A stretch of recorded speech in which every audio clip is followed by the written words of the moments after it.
Hey there everyone! Smash the subscribe button and drop your 2 in the comment below. We love hearing from you. Your likes and subscription keep the pump to bring you more epic story like this one. Today we're diving into the wild tale of the Soviet Union atomic guns, massive machines that rolled through Moscow Red Square and the left world in Eve. The Atomic Monster of Red Square. The story of Oka and Condenser. It's November 7th, 1957, and Moscow Red Square buzzing with excitement. The Soviet Union is celebrating the 14th anniversary of the Bolshevik Revolution with a massive parade. The crowd is hype, the air is crisp, and the boom, here come this gigantic machine that look like they belong in a sci-fi movie. They are your average tank or truck. They're MRs, cannons, and tank-like track, so big they could be Reaper from a battleship or train. The world had never seen anything like them. These beasts were a 420mm mortar called 2B1 Oka, and their 406mm self-propeller gun called 2A3 Condenser 2P. They were so wild that some folks in the West thought they were fake, just props to scare people. But nope, these were the real deal, built by the Soviet Union top engineers to show off their might.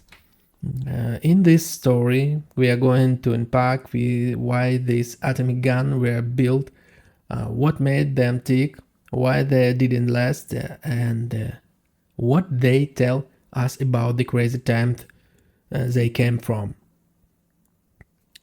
To get why this machine excited, we need to rewind to the 1915. The USA and Soviet Union were in the middle of the Cold War, a tense standoff where both sides were flexing their muscle.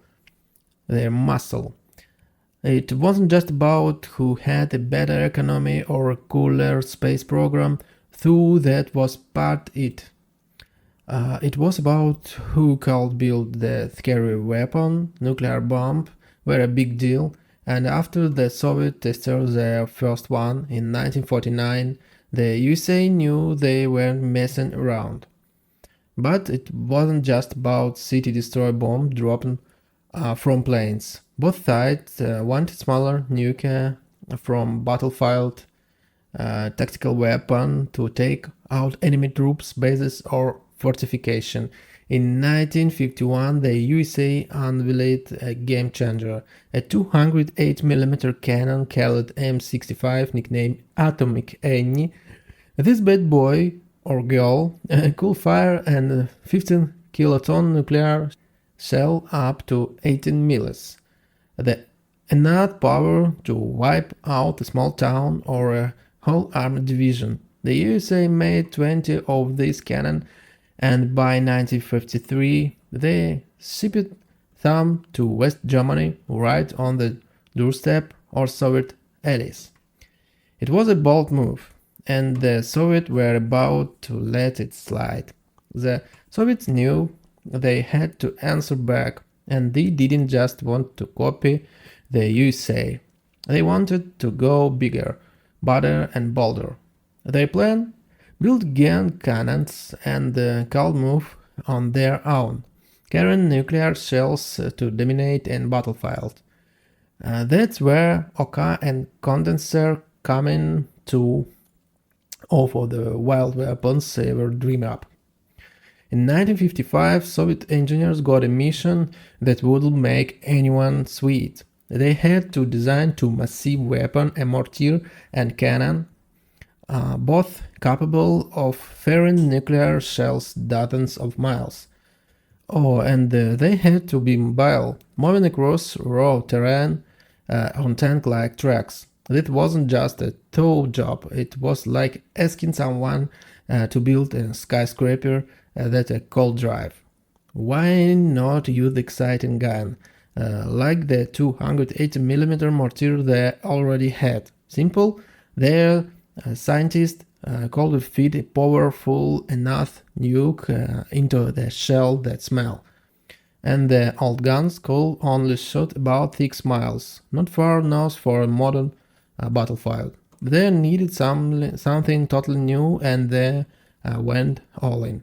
The brains behind this were engineers at places like the Kolomna machine building plant, some of the best in the Soviet Union. They decided the mortar caliber to be 1 AK, will have the 420mm barrel, and the cannon to a 3 Condenser 2P would be 406mm.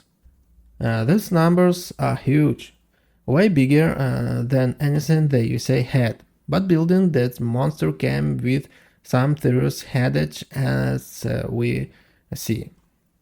Let's start with the OK, the biggest mortar in history. Its barrel was a 420mm wide, that's over 16 inches, and stretched nearly 65 feet long. This thing weighed about 60 tons, heavier than most tanks. Loading was no joke. You needed a crane to hoist a 670-pound nuclear shell into place. It caught fire, it shot every 5 minutes, but honestly it wasn't built for rapid fire. The plan was to fire one massive nuclear mortar round, each up to 15 miles with a standard shell or 30 miles with a special rocket assistant one. That kind of power could vaporize an enemy base or wipe out a whole army in one shot. But here the catch. Oka was a beast to handle. It had no recoil dampening system, so when it fired, the whole machine slid back 16 feet. Sometimes the recoil was so intense it ripped the transmission right of its mounts, broke the tracks, or wrecked the suspension. Every shot was like a punch to the machine itself. Even without firing, Oka had issue. A track could only handle 12 to 15 miles of travel before they started falling apart. Replacing them in a field, good luck. That was a nightmare job requiring power and heavy equipment. Oka was a powerhouse, but it was a logistical disaster. Now let's talk about Condenser. A 406mm cannon about 16 inches wide with a 40-foot barrel. It was the biggest and land-based self-propeller gun ever built. It could fire a nuclear shells 15 miles like Oka. It was designed to carry both regular and nuclear rounds. The name Condenser was a code word to keep things secret. Oka code was Transformer, by the way. Condenser had the same recoil problem as Oka. Every shot was a brutal jolt, damaging the track and chassis. Engineers tried to fix it, but short a complete redesign, it was a lost cause. The Soviets tested a nuclear shell for Condenser in 1956 on the sacred site, but it never made into full production. Why? Probably because the gun could barely survive its one power. Even with their flaps, Oka and Condenser were perfect for one thing: showing off. On November 7th, 1957, they made their big debut in the Red Square Parade. 8 machines, 4 Okas and 4 Condenser, rolled through Moscow, and the crowd went wild. Foreign diplomats and reporters were floored. Some thought the Soviets were bluffing, showed the fake proofs to spook the West. But these were real, and they sent a clear message: the Soviet Union was ready for anything. These parades weren't just about military might, they were propaganda gold. In the 1915, the world was terrified of nuclear war, and the Soviets wanted everyone to know they weren't backing down. Oka and Condenser became star or later parrots, too, something their places as iconic of the Cold War. Both guns were meant to join a special unit, the 2nd Artillery Königsberg Regiment, set up in 1957 in the city of Luga. The plan was equip the equipment with the 12 machines, 6 Oka and 6 Condenser. But the technical issue slowed things down. Until 1960, the regiment trained with older guns like 152mm cannons and 208mm mortars. Finally, in 1960, they got 3 of each new system. Training with this beast was top secret. The guns only moved to test range at night, and the base was locked down tight. But in 1961, the regiment was disbanded and the guns were retried. Why? Because the new kid on the block stole the show, the Luna missile system. It was cheaper, more reliable, and could fire a nuclear warhead 20 miles with a distance accuracy. Oka and Condenser just a cuddle complete. Let's talk dollar and cent, or rather rubles. It's in 1915 the Soviet Union was pouring cash into military, spending about 20 to 25% of its economy of defense.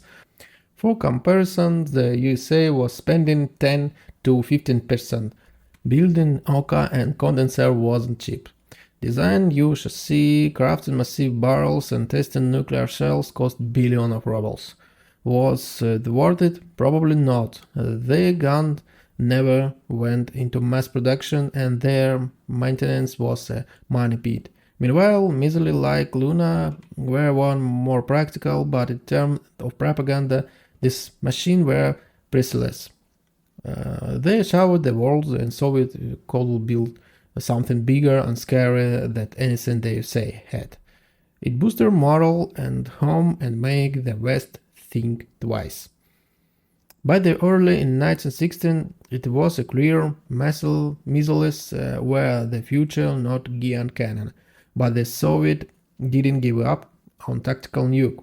In 1917, they rolled out new systems like the 203mm Pion cannon and the 240mm Talib mortar. This could fire both nuclear and regular shells and were way more practical than Oka and Condenser. Today you can see an Oka Condenser in museum.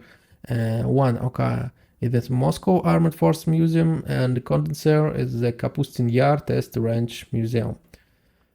The relic of a time when the world was on one step for disaster and engineer pushed the limits of what was possible. The story of a Condenser is about more than just a big gun. It's about human ambition, the drive to push boundaries, and sometimes the reality check that comes with it. This machine were a bold statement, but they also show what happens where you choose greatness without thinking and through. In today's world, where tech moves faster than ever, we can learn from this. Innovation is awesome, but it's got to make sense too. If you love this deep dive into the wild world of Soviet atomic guns, hit that like button and subscribe for more. Drop a comment below. Do you think Oka and Condenser were genius or waste of time? Share the story with your friends and get the conversation going. Your support keeps up bringing your epic tales like this, so don't hold back. Thank you so much and bye bye.